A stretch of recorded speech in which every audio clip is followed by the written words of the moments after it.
నమస్తే, welcome to our channel. నేను మీ రామ్. తమిళనాడులో ఒక అన్ఎక్స్‌పెక్టెడ్ గా ఒక సిట్యుయేషన్ అయితే అందరి ముందుకొచ్చింది. ప్రధానంగా అందరూ దసరా సందర్భంగా దశమి రోజున రావణాసురుడి బొమ్మను తగలబెడతారు. అయితే తమిళనాడులో మాత్రం రాముడి బొమ్మను తగలబెట్టడం పెద్ద దుమారం ఏరైపోయింది. అయితే ఈ అంశానికి సంబంధించి మనతో మాట్లాడడానికి ప్రముఖ సోషల్ యాక్టివిస్ట్ కృష్ణ కుమారి గారు ఉన్నారు. ఆవిడతో మాట్లాడదాం. అమ్మ నమస్తే. నమస్తే.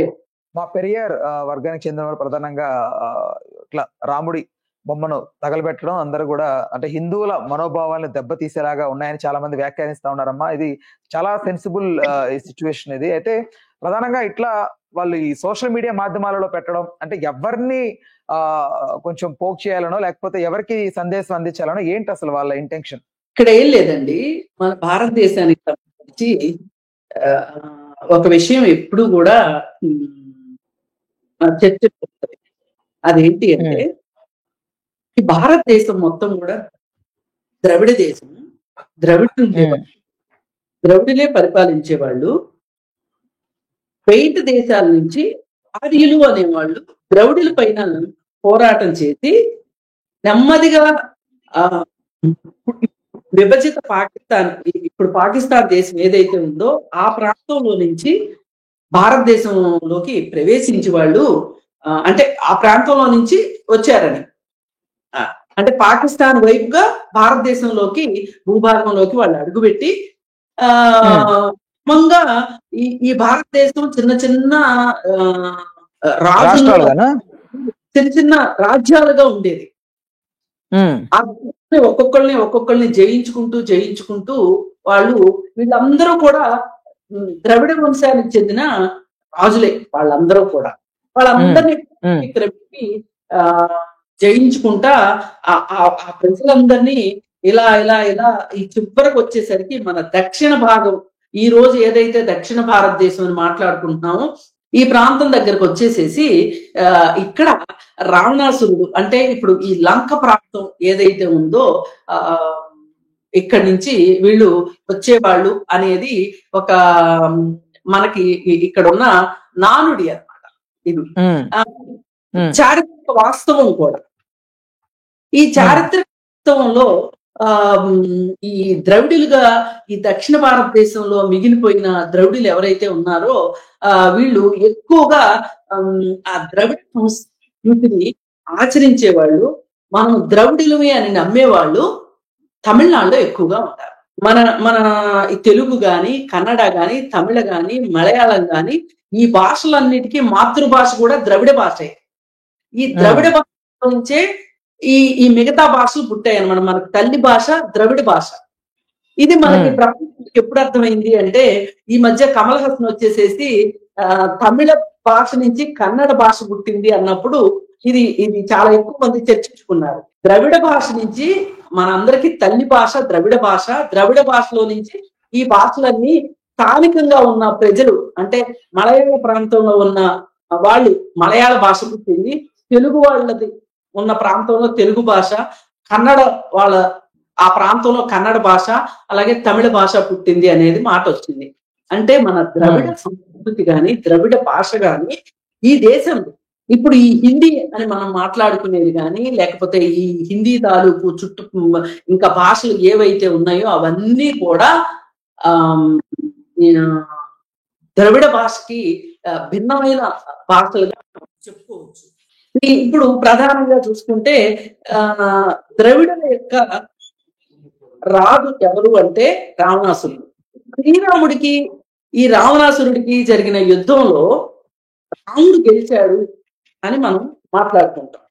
అయితే ఈ మాట్లాడుకునేటప్పుడు ఈ చరిత్ర అంతా ఎట్లా పోర్ట్రేట్ చేయబడింది అంటే రావణాసురుడు రాక్షసుడు, ఆర్ఎస్ఎస్ వాళ్ళకి గాడ్సే దేవుడు. ఇప్పుడు బీజేపీకి ఆర్ఎస్ఎస్ నుంచి పుట్టిందే బీజేపీ, గాడ్సే దేవుడు. కానీ ఈ దేశం మొత్తానికి ఈ జాతిపిత గాంధీని చంపిన గాడ్సే దేవుడు ఎట్లా అవుతాడు అనే ఒక మాట కూడా వస్తుంది కదా, అవునా కాదా? అదేనమ్మా. నిన్న మొన్నటి వరకు గాడ్సేని రాక్షసుడిగా చూసింది ఈ దేశం, గాంధీజీని చంపిన దోషిగా చూసింది. కానీ ఆర్ఎస్ఎస్ దృష్టిలో గాడ్సే కరెక్ట్ పని చేశాడు. ఈ దేశాన్ని విభజించిన గాంధీజీని చంపిన గాడ్సే దేవుడు వాళ్ళకి. మరి ఆ ఆర్ఎస్ఎస్ నుంచి పుట్టిన బీజేపీ కూడా అదే కదా నమ్ముతుంది. నిన్నటి వరకు రాక్షసుడైన గాడ్సే ఈ రోజు దేవుడు ఎలా అయ్యాడు అందరికి? ఆర్ఎస్ఎస్ దేవుడు ఇంత మాత్రాన అందరికీ దేవుడు అవ్వాలని లేదు కదా. అలాగే ఆర్యులకి రాముడు దేవుడైనంత మాత్రాన ద్రవిడులకు దేవుడు అవ్వాలని ఎక్కడుంది? ఇప్పుడు ద్రవిడులకి రావణాసురుడు దేవుడైనప్పుడు ఆటోమేటిక్ గా రాముడు రాక్షసుడే అవుతాడు. అయితే ఇన్ని సంవత్సరాలు లేనిది తమిళనాడులో ఇప్పుడే ఎందుకు జరిగింది అనేది ఇవాళ ఉన్న బిగ్ క్వశ్చన్. కరెక్టా కాదనేది తర్వాత చర్చ. కానీ ఈ రోజు ఎందుకు అవసరమైంది అంటే, ఈ రోజు తమిళనాడు రాజకీయాలు అసలు తమిళము ద్రవిడ అనే దానికి తమిళనాడులోనే ఎక్కువ ప్రాసంగికత ఉంది. అంటే ఎక్కువ ఇంపార్టెన్స్ తమిళియన్సే ఇస్తారు ద్రవిడ సంస్కృతికి. ఎందుకంటే అక్కడ పెద్దలు వల్ల కావచ్చు, లేదు అనుకుంటే కరుణానిధి దాన్ని కొనసాగించడం వల్ల కావచ్చు, ఏది ఏమైనా వాళ్ళు బ్రాహ్మణులకి వ్యతిరేకంగా ఉద్యమం చేశారు. ఈ బ్రాహ్మణులకి వ్యతిరేకంగా, బ్రాహ్మణ సంస్కృతికి వ్యతిరేకంగా వాళ్ళు యుద్ధం చేశారు అంటే వాళ్ళు ద్రవిడులు కాబట్టే చేయగలిగారు. ఇప్పుడు ద్రవిడు అనిపిస్తుంది, ఈ బ్రాహ్మణులు అంటే ఈ బ్రాహ్మణుల యొక్క లీడర్లు ఎవరు? ఆర్యులు. ఆర్య సంస్కృతి, బ్రాహ్మణ సంస్కృతికి ఆర్య సంస్కృతికి ఎక్కడ విభేదాలు లేవు. ఈ ఆర్య సంస్కృతిని పుణికిపుచ్చుకుని ఈ దేశంలో ఉన్న వాళ్ళ మీద, అంటే ఎవరైతే దళితులు ఉన్నారో, ఎవరైతే పేదవాళ్ళు ఉన్నారో, ఎవరైతే నాన్ బ్రాహ్మిన్స్ ఉన్నారో వాళ్ళందరి మీద వాళ్ళు పెత్తనం చేశారు, వాళ్ళని బానిసలుగా చూశారు. ఈ కాలంలో ద్రవిడులు ఏం చేశారు అంటే, ఈ ద్రవిడుల్ని, ఈ దేశం మనది, ఇది ద్రవిడ దేశం, ఈ దేశంలో ఈ అంటే సోకాళ్ళు బ్రాహ్మలు వచ్చి మన మీద పెత్తనం చేస్తున్నారు అని చెప్పి మన ద్రవిడ సంస్కృతిని మనం బతికించుకోవాలి అని చెప్పి వాళ్ళు ద్రవిడ ఉద్యమం తీసుకొచ్చారు. ఈ ద్రవిడ ఉద్యమం దక్షిణాది ప్రాంతంలోనే వచ్చింది. ఈ బ్రాహ్మణులకి వ్యతిరేకంగా ఆంధ్రప్రదేశ్ లో కూడా త్రిపురనేని రామస్వామి చౌదరి గారని ఉండేవాడు, కవి బ్రహ్మ అనేవాళ్ళు ఆయన్ని. ఆయన ఆయనకి చాలా బిరుదులు ఉండేవి. ఆయన ఒక పెద్ద సంఘ సంస్కర్త కింద లెక్క అనమాట. ఆయన బ్రాహ్మణులు చేసేది పనులు మనం ఎందుకు చేయలేము అని చెప్పి ఆయన ఒక ఉద్యమంలాగా తీసుకొచ్చి ఈ మంత్రాల్లో ఏముంది అని చెప్పి ఈ మంత్రాలు, ఈ పెళ్లిళ్ళు చేసేటప్పుడు ఆయన కమ్మ బ్రాహ్మల్ని ఎక్కువ ప్రోత్సహించి, అంటే బ్రాహ్మలే పెళ్లిళ్ళు చెయ్యాలి అనేది ఎక్కడా లేదు అని చెప్పి ఆయన ఒక ప్రత్యామ్నాయ సంస్కృతిని ప్రతిపాదించాడు ఆంధ్ర రాష్ట్రంలో. ఆయన సక్సెస్ ఇప్పుడు నేను రామస్వామి చౌదరి గారు. అట్లాగే ప్రతి రాష్ట్రంలోనూ ఇలా ఈ ఆర్య సంస్కృతికి వ్యతిరేకంగా, అంటే బ్రాహ్మణ సంస్కృతికి వ్యతిరేకంగా చాలా మంది సంఘ సంస్కర్తలు పుట్టుకొచ్చారు. ఇప్పుడు కన్నడలో బసవన్నలు అని చెప్పి, లింగాయతులు, ఇట్లా రకరకాల వాళ్ళు కన్నడలో.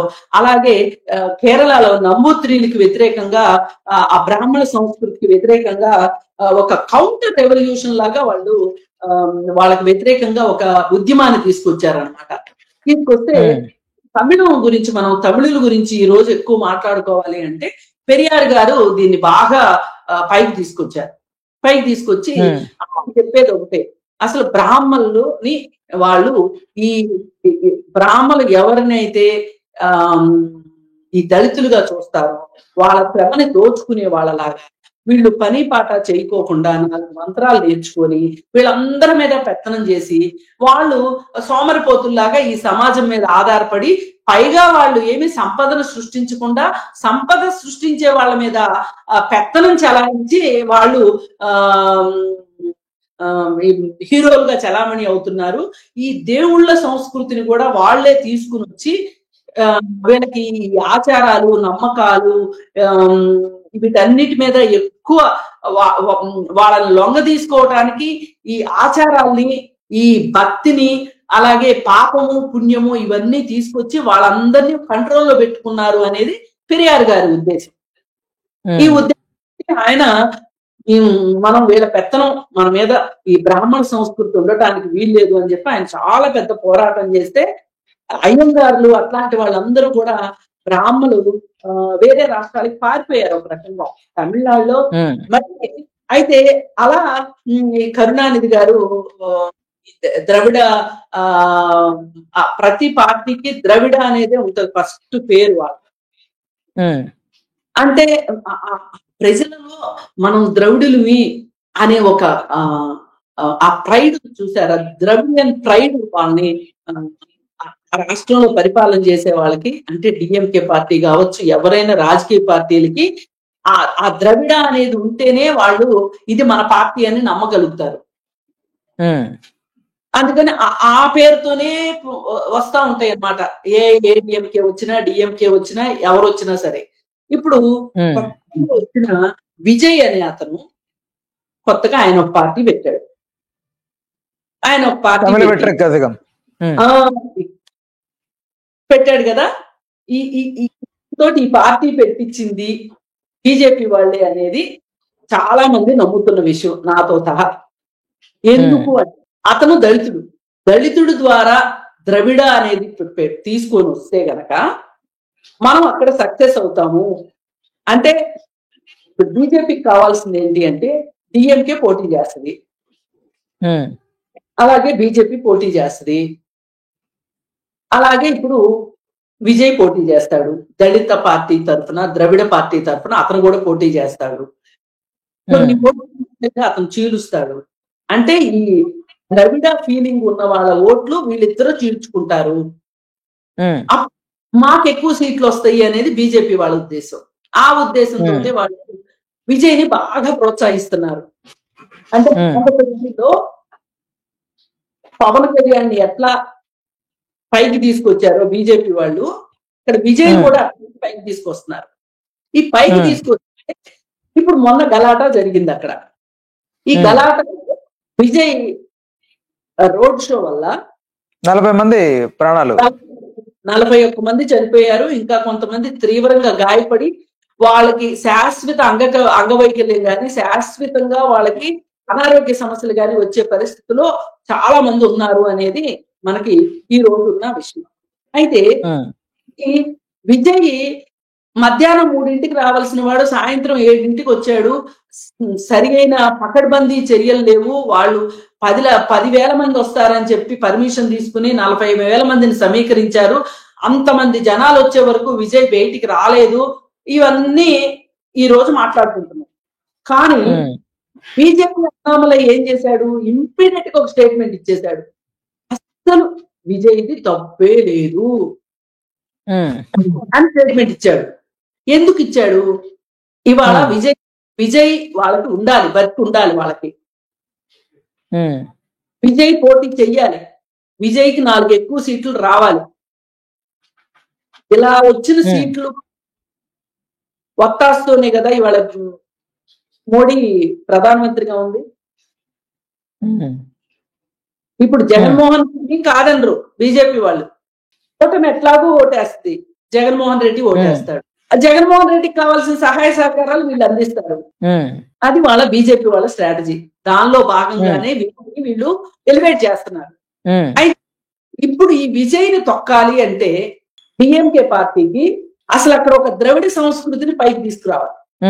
ఈ ద్రవిడ సంస్కృతిని బయటికి తీసుకురావాలి అంటే రావణాసురుడిని దేవుని చేయాలి. అందుకోసం ఇప్పుడు రాముని దహనం చేశారు వాళ్ళు. ఇప్పుడు ఉత్తర భారతదేశంలో ఏం చేస్తారు, రావణాసురుడి దహనం చేస్తున్నారు. అందుకోసం కౌంటర్ గా వీళ్ళు రావణుడి దహనం ఇక్కడ చేశారు. ఇది ఖచ్చితంగా ద్రవిడ సంస్కృతిని ప్రజల్లోకి తీసుకెళ్లడం కోసం రాజకీయంగా బీజేపీని ఎదుర్కోవాలి అంటే వీళ్ళు మరింత ద్రవిడ సంస్కృతిని ఇప్పుడున్న డిఎంకే పార్టీ అలవర్చుకోవాలి అంటే ఇదే మందు. అందుకోసం చేస్తారు, అంతకంటే వేరే ఏం లేదు. ఇది పూర్తిగా రాజకీయ ప్రేరేపితం, వాడుకోవాలి అని వాళ్ళు డిసైడ్ అయ్యారు. అందుకని అంతకంటే వేరేగా చూడటానికి వీల్లేదు. వాళ్ళు చేసింది కూడా కరెక్ట్ అని నేను నమ్ముతున్నా. ఎందుకంటే ఈ దేశానికి రాముడు దేవుడా రావణాసురుడు దేవుడా అని మాట్లాడితే గనక మనం గనక ద్రవిడులు అయితే మనకు రావణాసురుడే దేవుడు. మనం తప్పు చేసినా కూడా ఏ దేవుడు తప్పు చేయలేదు చెప్పండి? ఏ దేవుడు సరే ఇప్పుడు తప్పు సరే, అది మహాపాపం కదా. ఒక స్త్రీని అదే పనిగా బలవంతంగా తీసుకెళ్లి సొంతగా ఒక కిడ్నాప్ చేయడం, ఒక రకంగా చెప్పాలంటే అవునండి, కిడ్నాప్ చేసి తీసుకెళ్లి అట్లా చేయడాన్ని ఎలా మనం సమర్థిస్తాం? అట్లా కాదండి. ఇప్పుడు కృష్ణుడు ఏం చేశాడు? గోపికలు స్నానం చేస్తుంటే బట్టలు తీసుకెళ్లాలా? ఇప్పుడు ఈ రోజు ప్రకారం చూసుకుంటే నిర్భయ చట్టం పెట్టాలిగా కృష్ణుడి మీద కూడా. అమ్మా, పరమాత్ముడు ప్రతి పనికి పరమాత్మ ఉంటుంది అనేది ఒక బలమైన నానుడు ఉంది కదమ్మా. అలాగే రావణాసురుడు చేసిన దానికి కూడా ఒక పరమార్థం ఉంటది అని మనం నమ్మాలి. మరి అలాంటప్పుడు ఇప్పుడు ఆ ప్రాంతం వాళ్ళు రావణాసురుడు దేవుడిగా కొలుస్తున్నారండి. మీకు వచ్చిన అభ్యంతరం ఏంటి? మీరెందుకు మీకు రాముడు ఓకేనమ్మా. అమ్మ, రాముడిని ఇప్పుడు అదే విధంగా అనుకుంటే మనం మరి రావణాసురుడికి గుడి కట్టి పూజలు ఎందుకు చేయట్లేదు? ఎందుకు లేరు? శ్రీలంకలో రావణాసురుడికి గుడి లేవు. శ్రీలంక కాదు, నేనన్నా శ్రీలంక కాదమ్మా. మన ఇప్పుడు భారతదేశంలో ద్రవిడ సంస్కృతికి సంబంధించి అందరూ దేవుడిగా పూజిస్తున్నప్పుడు మరి గుడి కట్టి రావణాసురుడు పూజలు ఎందుకు చేయట్లేదు? రాముడు గుడి ప్రతి ఊర్లో ఉంటుంది కానీ రావణాసురుడు గుడి ఎక్కడ లేదు. ద్రవిడులుగా చెప్పుకొని గర్వంగా చెప్పుకున్న వాళ్ళ దగ్గర కూడా. ఇప్పుడు శివుడికి రావణాసురుడికి తేడా లేదండి వాళ్ళ దృష్టిలో. రావణాసురుడు శివుడిని పూజిస్తాడు కాబట్టి శివాలయాలు బోల్డ్ ఉన్నాయి, అందుకని వాళ్ళు అలా అనుకుంటున్నారు. ఇప్పుడు కర్ణాటకలో బసవుడికి ఎక్కువ గుళ్ళు ఉంటాయి, మరి రాముడి గుళ్ళు ఏం చెప్తాం?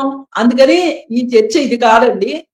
ఇప్పుడు ద్రవిడియన్స్ కి రావణాసురుడు దేవుడు అంతే. ఇంకా ఆరియన్స్ కి రాముడు దేవుడు. ఎవరి దేవుడు వాళ్ళ గొప్ప. మీరు మొదట్లోనే అన్నారు, ఏ తల్లికి వాళ్ళ బిడ్డ వాళ్ళ గొప్ప అనిపిస్తుంది కదా అన్నారు కదా, అట్లాగే అంతే. ఇంకా ఓకేనా? రైట్ అమ్మా, right. Okay, thank you. Hello, Telugu రాజ్యం ఛానల్ చూస్తున్నారా?